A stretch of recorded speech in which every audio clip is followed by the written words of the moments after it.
जय हिंद दोस्तों, स्वागत है आप सभी का आपके अपने परिवार द लॉजिकल साइंस में। मैं हूं आलोक सिंह आतिश और आज के इस वीडियो सेशन में हम लोग डिस्कस करने वाले हैं एक बहुत ही इम्पोर्टेंट टॉपिक की। जी हाँ दोस्तों, आप सबों को थंबनेल से मालूम चल गया होगा कि हम लोग आज के इस सेशन में डिस्कस करने वाले हैं दर्पण में आवर्धन की, जिसको हम लोग इंग्लिश में मैग्निफिकेशन इन मिरर भी कहते हैं। और आप में से बहुत सारे मित्रों का ये शिकायत है कि गुरुजी इसमें कैसे प्लस हो जाता है और कैसे माइनस हो जाता है, और ये आवर्धन क्या है हम लोग को समझ में ही नहीं आता है। कभी अगर पूछ लिया जाता है कि समतल दर्पण में प्रतिबिंब का आवर्धन क्या होगा, या फिर उत्तल दर्पण में प्रतिबिंब का आवर्धन क्या होगा, या फिर अवतल दर्पण में प्रतिबिंब का आवर्धन क्या होगा, तो हम लोग कन्फ्यूज़ हो जाते हैं। तो मेरे मित्र, बहुत ज़्यादा परेशान होने की ज़रूरत नहीं है, बने रहिएगा वीडियो के अंत तक। मैग्निफिकेशन इन मिरर में आपको जो कुछ भी कन्फ्यूज़न है वो पूरी तरह से आज के इस सेशन से दूर हो जाएगा। मेरे मित्र, दर्पण में आवर्धन को डिस्कस करने से पहले हम लोग को ये डिस्कस करना होगा कि ये आवर्धन क्या होता है। तो मेरे मित्र, आप सभी ध्यान में रखेंगे कि आवर्धन को ही हम लोग इंग्लिश में क्या कहते हैं, मैग्निफिकेशन कहते हैं, और हिंदी में तो सर आवर्धन ही बोला जाता है। सवाल ये है कि गुरुजी ये आवर्धन किसका होता है। तो भाई मेरे, आप सभी ध्यान में रखेंगे कि आवर्धन जो है वो प्रतिबिंब का बताया जाता है, यानी कि इमेज का बताया जाता है। किसका बताया जाता है? इमेज का बताया जाता है। आप कहेंगे सर आवर्धन जो है वो इमेज के बारे में क्या एक्सप्लेन करता है। तो भाई मेरे, आप सबों को मालूम है, क्या मालूम है कि किसी भी दर्पण के द्वारा जो प्रतिबिंब बनता है वो बड़ा भी होता है, छोटा भी होता है और वस्तु के आकार के बराबर भी होता है। तो किसी भी दर्पण के द्वारा बनाए गए प्रतिबिंब के आकार को एक्सप्लेन करने के लिए ऑप्टिक्स में जिस टर्म का यूज़ किया जाता है उसी को क्या बोला जाता है? आवर्धन बोला जाता है। ध्यान से समझिएगा कि जब भी किसी दर्पण के द्वारा प्रतिबिंब बनाया जाएगा तो या तो प्रतिबिंब बड़ा बनेगा, या प्रतिबिंब छोटा बनेगा, या फिर क्या होगा, प्रतिबिंब आप कहेंगे वस्तु के बराबर होगा। तो किसी भी दर्पण के द्वारा जो प्रतिबिंब अलग अलग आकार में बनाया जाता है उसी अलग अलग आकार को एक्सप्लेन करने के लिए ऑप्टिक्स में, प्रकाशिकी में हम लोग कौन से टर्म का यूज़ करते हैं? तो आप कहेंगे आवर्धन शब्द यानी कि मैग्निफिकेशन का उपयोग करते हैं। आप कहेंगे सर इसका मतलब तो सीधा सा हुआ कि आवर्धन जो है वो हमें ये बताता है कि कोई भी प्रतिबिंब का आकार क्या है, यानी कि प्रतिबिंब बड़ा है, छोटा है, या फिर वस्तु के बराबर है। बिल्कुल सही समझ रहे हैं। आप कहेंगे सर ये तो सिंपल सा डेफिनेशन था और हम लोग के माइंड में सेट हो गया कि जहाँ पे भी बात की जाएगी मैग्निफिकेशन की, हम लोग का माइंड खट से क्या करेगा? खट से ये इंडिकेट करेगा कि आवर्धन इमेज का निकलेगा। किसका निकलेगा? इमेज का निकलेगा। और ये क्या बताएगा? ये बताएगा कि इमेज बड़ा है, छोटा है, या वस्तु के बराबर है। सवाल ये है कि गुरुजी आवर्धन के लिए फॉर्मूला क्या होता है। तो मेरे मित्र, आप सभी ध्यान में रखेंगे कि जो आवर्धन के लिए फॉर्मूला की बात करते हैं तो हम लोग क्या कहते हैं? हम लोग कहते हैं कि आवर्धन को MO से रिप्रेजेंट किया जाता है। MO बोले तो मैग्निफिकेशन ऑफ ऑब्जेक्ट, और जो मैग्निफिकेशन ऑफ ऑब्जेक्ट होता है ये हाइट ऑफ इमेज और हाइट ऑफ ऑब्जेक्ट का अनुपात है, रेशियो है। यानी कि आवर्धन इक्वल टू हम लोग फॉर्मूला क्या लिखते हैं? HI/HO लिखते हैं, हाइट ऑफ इमेज बटा हाइट ऑफ ऑब्जेक्ट। ध्यान दीजिएगा, इसका मैं यहाँ पे फुल फॉर्म भी लिख दे रहा हूँ। हाइट ऑफ इमेज यानी कि प्रतिबिंब की ऊंचाई, यानी कि प्रतिबिंब की ऊंचाई, और साथ ही साथ नीचे क्या है? HO। तो इसको हम लोग फुल फॉर्म में क्या कहते हैं? Height of object. Height of object क्या बोला जाएगा इसको? आप कहेंगे सर वस्तु की ऊंचाई बोला जाएगा, वस्तु की ऊंचाई बोला जाएगा। मेरे मित्र ध्यान देंगे कि यहाँ पे जो हम लोग MO = HI/HO कह रहे हैं, तो हम ये भी तो कह सकते हैं कि गुरुजी ये जो हमारा MO है ये क्या है? तो प्रतिबिंब की ऊंचाई और वस्तु की ऊंचाई का अनुपात है। तो मेरे मित्र, आप सरल शब्दों में आवर्धन के लिए ये भी डेफिनेशन कह सकते हैं कि प्रतिबिंब ऊंचाई और वस्तु के ऊंचाई के अनुपात को क्या बोला जाता है? आवर्धन बोला जाता है। और ऐसे तो आप सभी समझ रहे हैं कि आवर्धन का मतलब हुआ कि कोई भी प्रतिबिंब कितना बड़ा बन रहा है, छोटा बन रहा है, या फिर वो वस्तु के बराबर बन रहा है, इस चीज़ को बताएगा। आप कहेंगे चलो सर ये चीज़ तो हमारा क्लियर हो गया, लेकिन कभी कभी हमारे एग्जाम में क्वेश्चन जो है वो वस्तु दूरी और प्रतिबिंब दूरी के रूप में दे दिया जाता है और हमसे पूछ लिया जाता है आवर्धन क्या होगा। तो मेरे मित्र, आप सभी ध्यान में रखेंगे कि यहाँ पे जो हम लोग हाइट ऑफ इमेज बटा हाइट ऑफ ऑब्जेक्ट कर रहे हैं ना, ये एक्चुअली समतल दर्पण में यूज़ किया जाता है। लेकिन ये आपका सेम फार्मूला जो आपने MO = HI/HO लिखा है, ये किसके बराबर होता है? -V/U के बराबर होता है। ध्यान देंगे कि यहाँ पे भी क्या है, तो आप सभी ध्यान में रखना कि ये जो भी है आपका वो प्रतिबिंब दूरी, क्या है, प्रतिबिंब दूरी यानी कि इमेज डिस्टेंस है, और ओ क्या है, तो आप सभी ध्यान में रखना कि वस्तु दूरी है यानी कि ऑब्जेक्ट डिस्टेंस है।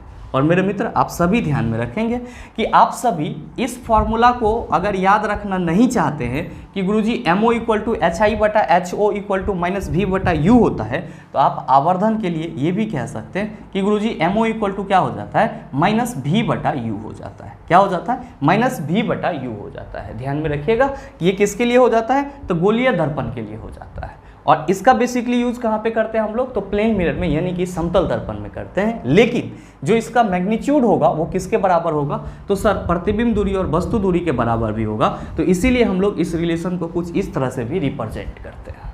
आप सबों के मन में आ रहा होगा कि गुरुजी यहाँ पे आपने माइनस साइन लगाया है, तो बस ये छोटा सा पॉइंट अपने माइंड में रखिएगा, क्या कि M अगर पॉजिटिव है यानी कि आवर्धन जो है वो आपका धनात्मक है, तो आप सभी समझ जाना कि इमेज जो है वो कैसा बन रहा है, काल्पनिक बन रहा है।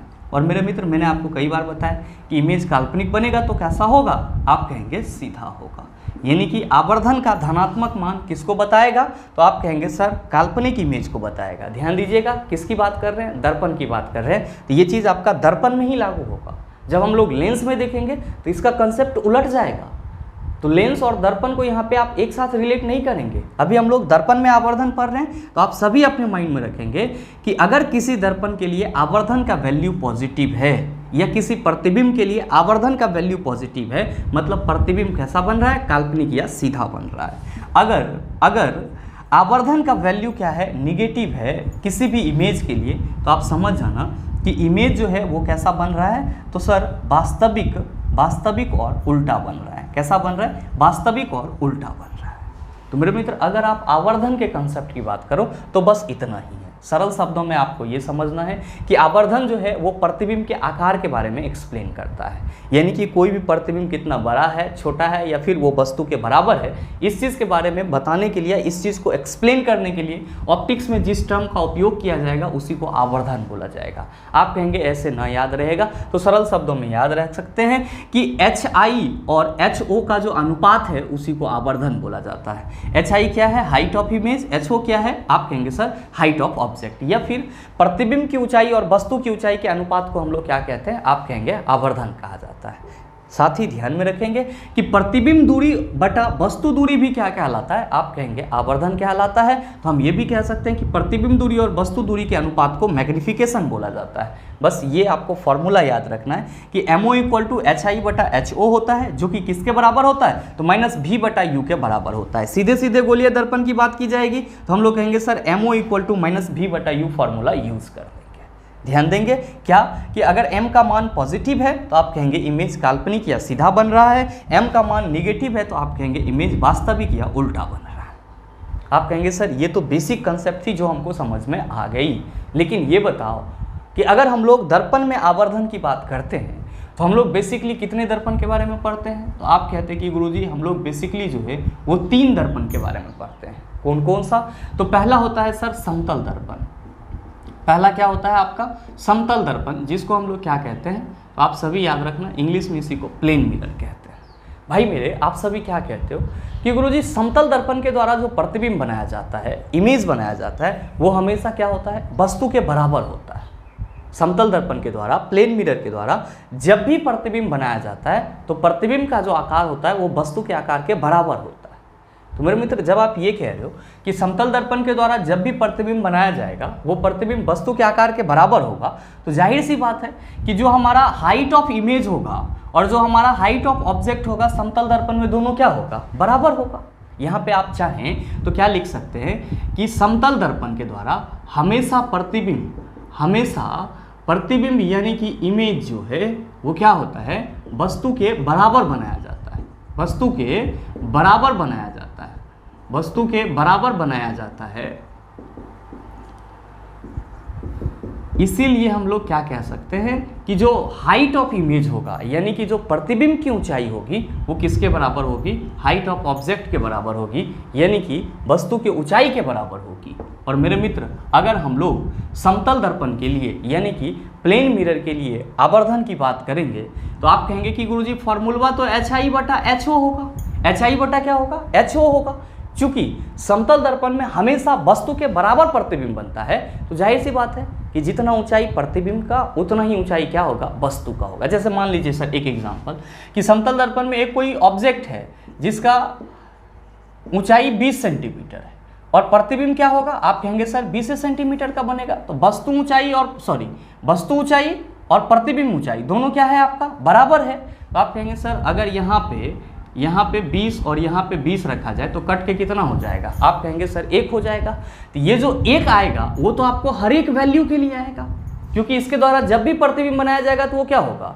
तो सर वस्तु के आकार के बराबर होगा, यानी कि प्रतिबिंब ऊंचाई और वस्तु की ऊंचाई बराबर होगी। और जब आप उसका रेशियो निकालेंगे तो वैल्यू कितना आएगा? 1 आएगा। इसीलिए तो चेला जी हम लोग रटते रहते हैं कि समतल दर्पण के लिए जो आवर्धन का मान होता है वो क्या होता है? 1 होता है। ध्यान में रखिएगा कि समतल दर्पण के द्वारा काल्पनिक प्रतिबिंब बनाया जाता है, इसीलिए हम लोग कहेंगे कि समतल दर्पण के द्वारा बने हुए प्रतिबिंब का जो आवर्धन होगा यानी कि m होगा वो हमेशा क्या होगा?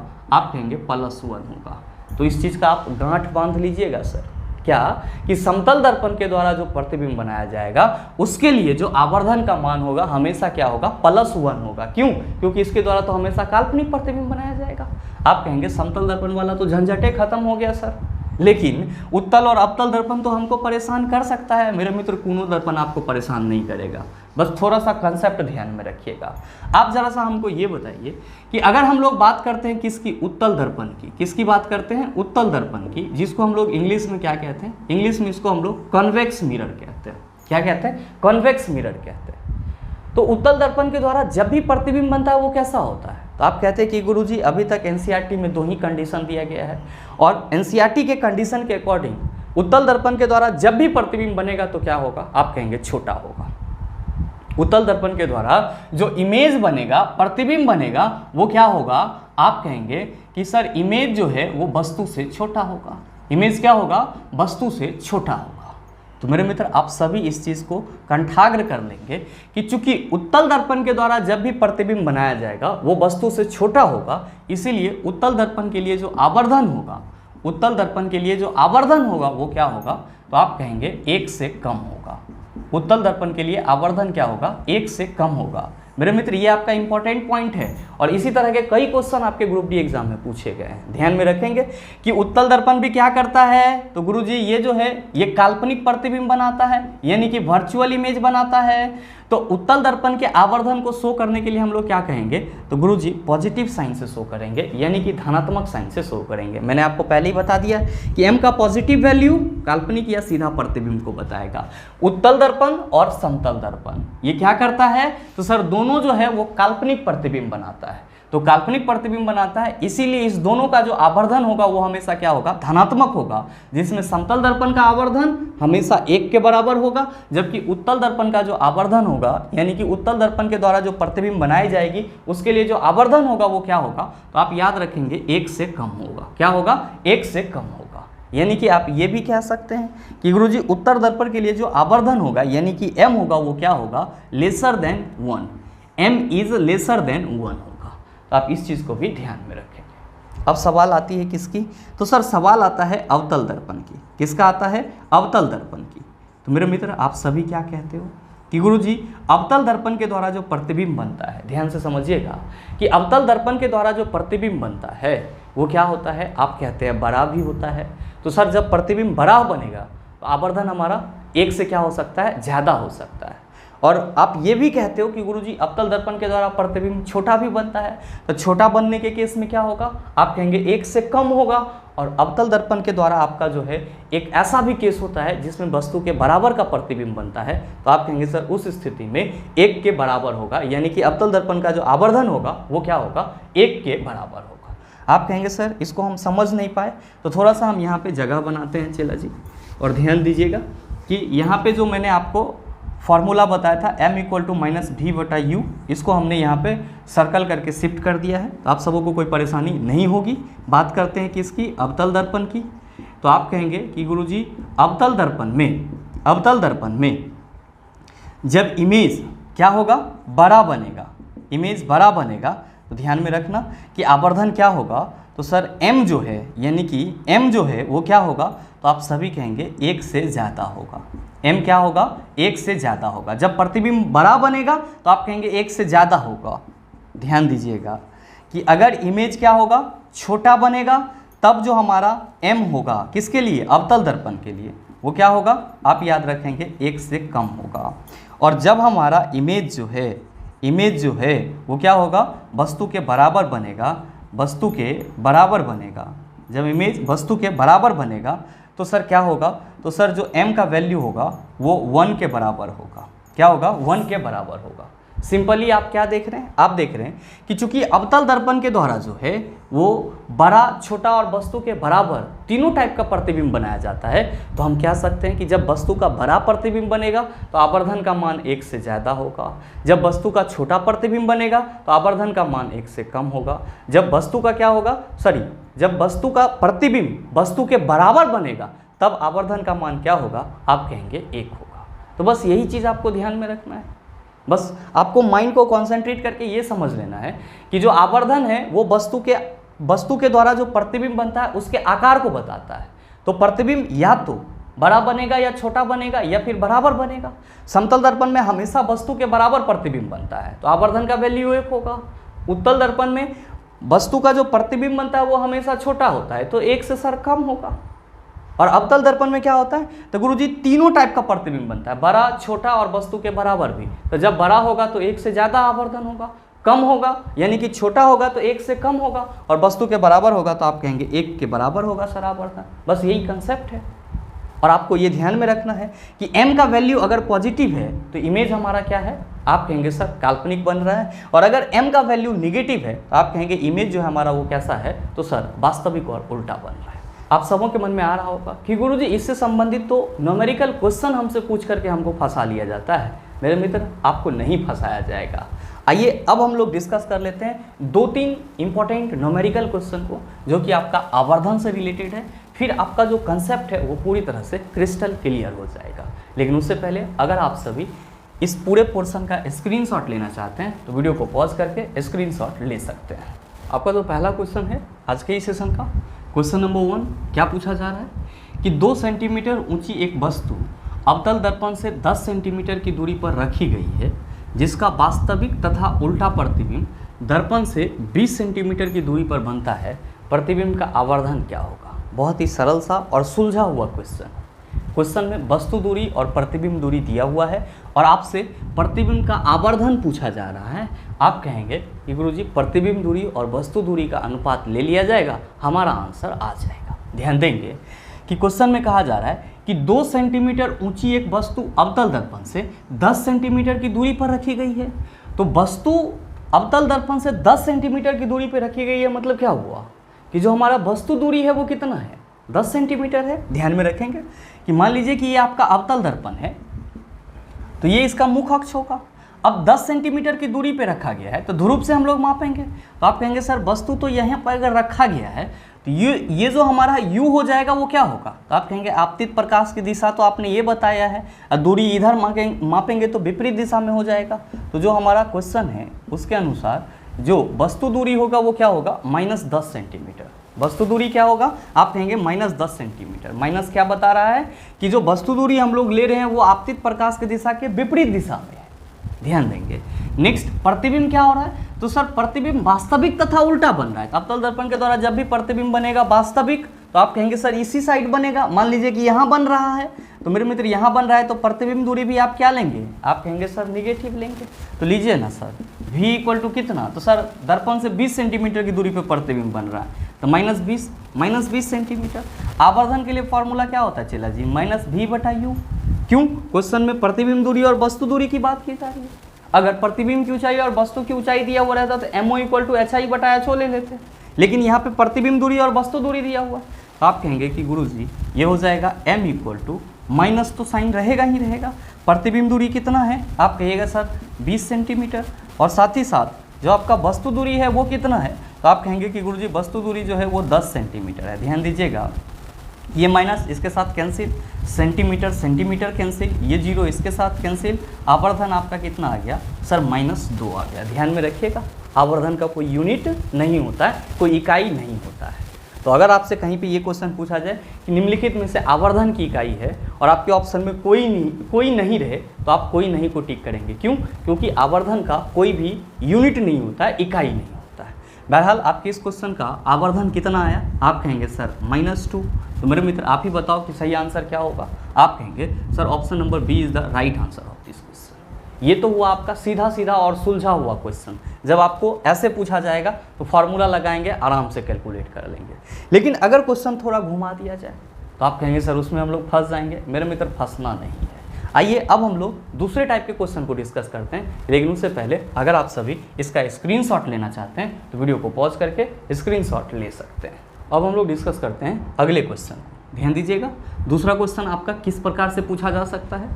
तो क्वेश्चन है कि 20 सेंटीमीटर फोकस दूरी वाले गोलीय दर्पण से कितनी दूरी पर एक वस्तु को रखा जाए कि प्रतिबिंब 4 गुना आवर्धित सीधा व काल्पनिक बनेगा। ऑप्शन है 18 सेंटीमीटर, दूसरा ऑप्शन है 15 सेंटीमीटर, तीसरा ऑप्शन है ±15 सेंटीमीटर, चौथा ऑप्शन है 20 सेंटीमीटर। क्या होगा इसका आंसर? मेरे मित्र क्वेश्चन मैग्निफिकेशन से ही रिलेट किया गया है, लेकिन यहाँ पे आपको आवर्धन का वैल्यू दे दिया गया है, जबकि वस्तु दूरी आपसे पूछा जा रहा है। पढ़िएगा एक बार क्वेश्चन को। कहा जा रहा है कि 20 सेंटीमीटर फोकस दूरी वाले गोलीय दर्पण से कितनी दूरी पर एक वस्तु को रखा जाए। वस्तु दूरी मालूम नहीं है, आपको निकालना है कि कितनी दूरी पर वस्तु को रखा जाए कि जो प्रतिबिंब है वो 4 गुना आवर्धित बने और साथ ही सीधा व काल्पनिक हो। आप कहेंगे गुरुजी यहाँ पे तो दर्पण भी क्लियर नहीं है कि कौन से दर्पण की बात की जा रही है, सीधे गोलीय दर्पण लिख दिया गया है। तो गोलीय दर्पण तो 2 प्रकार के होते हैं, उत्तल और अवतल। तो मेरे मित्र आप सभी ध्यान में रखेंगे, यहाँ पे क्वेश्चन ये करा जा रहा है कि प्रतिबिंब 4 गुना आवर्धित सीधा व काल्पनिक बने। तो आप कहेंगे कि गुरुजी जब प्रतिबिंब बड़ा बन रहा है तो हम लोग किसको देखेंगे? यहाँ पे अवतल दर्पण को देखेंगे। क्यों? क्योंकि उत्तल दर्पण की अगर बात की जाती तो उत्तल दर्पण में कभी ये नहीं बोला जाता कि जो प्रतिबिंब है वो 4 गुना आवर्धित है। क्यों? क्योंकि उत्तल दर्पण के द्वारा हमेशा जो प्रतिबिंब बनेगा वो क्या होगा? वस्तु से छोटा होगा। तो वहाँ पे हम लोग आवर्धित प्रतिबिंब की तो बात ही नहीं करेंगे। लेकिन हाँ, अवतल दर्पण में जब वस्तु को ध्रुव और फोकस के बीच रखा जाता है तो प्रतिबिंब दर्पण के पीछे बनता है।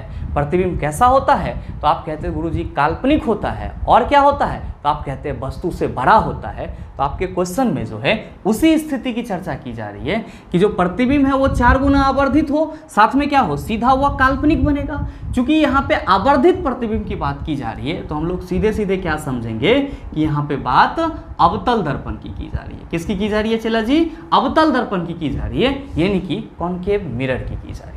आप कहेंगे सर ये तो समझ लिया हमने, बताओ सॉल्व कैसे होगा? तो चला जी, कहा जा रहा है कि 20 सेंटीमीटर फोकस दूरी वाले गोलीय दर्पण, आपने पता लगा लिया कि ये गोलीय दर्पण अवतल दर्पण है। तो अवतल दर्पण की फोकस दूरी कितनी होगी? आप कहेंगे सर 20 सेंटीमीटर तो दिया हुआ है, लेकिन माइनस साइन लगेगा, यानी कि F इक्वल टू क्या हो जाएगा? आप कहेंगे -20 सेंटीमीटर हो जाएगा। फिर क्या कहा जा रहा है क्वेश्चन में कि प्रतिबिंब 4 गुना आवर्धित बन रहा है और साथ ही क्या है ये? तो काल्पनिक है, मतलब सीधा बन रहा है। तो यहाँ पे आप कहेंगे सर मैग्निफिकेशन का वैल्यू तो हम +4 ले सकते हैं। बिल्कुल ले सकते हैं सर। और जब भी प्रतिबिंब काल्पनिक और सीधा बनेगा तो मैग्निफिकेशन का वैल्यू पॉजिटिव ही लिया जाएगा। आप कहेंगे सर हमको तो वस्तु दूरी निकालना है, ये कैसे निकलेगा? मेरे मित्र ध्यान देंगे कि आवर्धन के लिए फॉर्मूला क्या होता है। आप कहते हैं कि गुरुजी आवर्धन के लिए जो फॉर्मूला होता है वो होता है -v/u। क्या होता है? -v/u। मेरे मित्र आप सभी क्या कहेंगे कि गुरुजी यहाँ पे जो हमारा आवर्धन होगा वो क्या हो जाएगा? आप कहेंगे सर +4 हो जाएगा। क्या है? तो जो प्रतिबिंब है वो 4 गुना आवर्धित है। तो हम यहाँ पे ये कह सकते हैं इस फॉर्मूला के अकॉर्डिंग कि m के जगह क्या रखेंगे? -4 रखेंगे और इक्वल टू क्या हो जाएगा? आप कहेंगे कि गुरुजी m के जगह पे हमारा -4 नहीं रहेगा, प्लस है ना, तो सीधे 4 लिखेंगे। ठीक है, और ये क्या हो जाएगा? -v/u। ध्यान दीजिएगा कि जब हम लोग क्रॉस मल्टीप्लिकेशन करेंगे तो आप कहेंगे कि गुरुजी -v इक्वल टू हो जाएगा 4u। ध्यान दीजिएगा, अगर हम माइनस को इधर ले आएँ तो आप क्या कहेंगे कि गुरुजी v इक्वल टू क्या हो जाएगा? -4u हो जाएगा। क्या हो जाएगा? -4u हो जाएगा। मेरे मित्र आपको वस्तु दूरी चाहिए, आपको फोकस दूरी मालूम चल गया, जबकि प्रतिबिंब दूरी भी यहाँ पे मालूम चल गया कितना -4u, तो क्या आप वस्तु दूरी नहीं निकाल सकते हैं? आप कहेंगे सर अब तो निकल ही जाएगा। हमको मालूम है कि दर्पण सूत्र से, मिरर फॉर्मूला से क्या होता है, 1/f = 1/v प्लस 1/u होता है। कुछ नहीं करना है सर, सारा वैल्यू मालूम है, सॉल्व करेंगे आंसर आ जाएगा। कैसे, तो यो ध्यान दे दीजिएगा, 1/f है तो हमारा f कितना है चला 1/-20 = 1/v। भी हमने कितना निकाला, तो आप कहेंगे सर भी हमने -4u निकाला है। कितना निकाला है? -4u निकाला है। और साथ ही हमको क्या निकालना है, तो आप कहेंगे सर हमको तो वस्तु दूरी चाहिए। तो ध्यान देंगे कि यहाँ पे हम लोग सीधे सीधे क्या लिख देंगे, 1/u लिख देंगे। आप क्या कहिएगा, आप कहिएगा कि गुरुजी 4u और u का अगर LCM लिया जाएगा तो कितना होगा? आप कहेंगे सर 4u ही लिखेंगे हम लोग। तो लीजिए सर, यहाँ पे जब हम 4u ही लिखेंगे तो क्या हम ये कह सकते हैं कि यहाँ पे जो है वो हमारा क्या हो जाएगा? आप कहेंगे सर -1 हो जाएगा। साथ ही ये हमारा u है, इसको करेंगे तो आप कहेंगे सर ये तो 4 हो जाएगा, तो -1 प्लस 1 चौका 4। ध्यान देंगे कि ये क्या हो जाएगा आपका, आप कहेंगे कि गुरुजी ये हो जाएगा हमारा प्लस माइनस माइनस, और माइनस नहीं लेंगे क्योंकि पॉजिटिव वाला साइन बड़ा है ना चला, तो 3/4u लिख लेंगे। आप कहेंगे बिल्कुल लिख लेंगे सर। ध्यान दीजिएगा कि 1/-20 = क्या हो गया आपका 3/4u। चला जी, जब आप क्रॉस मल्टीप्लिकेशन करेंगे यहाँ पे तो आप कहिएगा सर 20 या 60 हो जाएगा, यानी कि -60 होगा। आइए 4u हो जाएगा, ये 4u हो जाएगा। u = क्या हो जाएगा, तो आप कहेंगे सर u = -60, u = -60 अपटा क्या हो जाएगा 4। 15 चौका कितना हो जाता है, आप कहिएगा सर 60 हो जाता है। यानी कि वस्तु दूरी कितना है, आप कहेंगे -15 सेंटीमीटर। वस्तु दूरी कितना है, -15 सेंटीमीटर। चूँकि आपका दर्पण अवतल है तो अवतल दर्पण में वस्तु दूरी क्या लेते हैं हम लोग, माइनस में लेते हैं। ये तो हमारा एग्जैक्ट वैल्यू आ गया, लेकिन हमारे आंसर में यहाँ पे 15 के साथ प्लस माइनस लगा हुआ है। तो आप कहेंगे सर प्लस माइनस कहेंगे तो हमारा काम नहीं चलेगा। ये माइनस साइन ये बता रहा है कि जो वस्तु है वो अवतल दर्पण में कहाँ पे रखा हुआ है, तो आप कहेंगे सर इस साइड रखा हुआ है, यानी कि अवतल दर्पण के सामने रखा हुआ है। ये तो माइनस साइन सिर्फ और सिर्फ क्या बताता है, तो सर वस्तु के सही स्थिति को बताता है, लेकिन जो दूरी है वो कितना है, आप कहेंगे सर 15 सेंटीमीटर। तो सही आंसर क्या हो जाएगा, ऑप्शन नंबर बी हो जाएगा। अगर आपको इस टाइप का क्वेश्चन मिले कि कोई आपका फोकस दूरी वाला दर्पण है जिसमें कितना दूरी पर वस्तु को रखा जाए कि उसका जो प्रतिबिंब है वो 2 गुना आवर्धित, 4 गुना आवर्धित, 5 गुना आवर्धित, 3 गुना आवर्धित कहीं पे बन रहा है और उसका नेचर जो भी दिया हुआ रहे, तो आप पहले क्या करेंगे कि सर उस मिरर को फाइंड करने का कोशिश करेंगे कि वो मिरर आपका कौन सा है, और उस हिसाब से फोकस दूरी जो दिया हुआ रहेगा उसके साइन को लिख लेंगे। जितना आपका आवर्धन हो रहा है उसको लिख लेंगे सर साइन के अनुसार। देखेंगे कि अगर प्रतिबिंब काल्पनिक बन रहा है तो पॉजिटिव, वास्तविक बनेगा तो क्या करेंगे निगेटिव, और सर इस तरह से लिखेंगे। पहले आप v निकाल लेंगे और v निकालने के बाद आपको अगर u निकालने के लिए बोला जा रहा है तो सर दर्पण सूत्र लगाएंगे, सारा खेल खत्म हो जाएगा। आप कहेंगे चलो सर ये चीज़ भी हमको समझ में आ गया, लेकिन अगर तीसरे टाइप से क्वेश्चन पूछ लिया तब क्या करेंगे, आइए उसको भी डिस्कस कर लेते हैं। लेकिन उससे पहले अगर आप सभी स्क्रीनशॉट लेना चाहते हैं तो वीडियो को पॉज करके स्क्रीनशॉट ले सकते हैं। आपका जो अगला क्वेश्चन है, क्वेश्चन नंबर 3, क्या पूछा जा रहा है आपसे कि एक अवतल दर्पण के सामने उसके अक्ष पर 10 सेंटीमीटर दूरी पर रखे वस्तु का 3 गुना आवर्धित वास्तविक प्रतिबिंब दर्पण से कितनी दूरी पर बनेगा। मेरे मित्र यहाँ पे आपसे क्वेश्चन ये करा जा रहा है कि अगर किसी अवतल दर्पण के सामने वस्तु को 10 सेंटीमीटर की दूरी पर रखा जाए तो जो वस्तु का 3 गुना आवर्धित वास्तविक प्रतिबिंब होगा वो दर्पण से कितनी दूरी पर बनेगा, ये चीज़ आपको बताना है। आप क्या कहेंगे कि गुरुजी आसान है, और हम सबों को मालूम है कि जब भी मैग्नीफिकेशन की बात करेंगे तो हम लोग क्या कहते हैं कि गुरुजी ये प्रतिबिंब की दूरी और वस्तु की दूरी दोनों का क्या होता है, अनुपात होता है। फॉर्मूला वही लगेगा, आंसर आ जाएगा।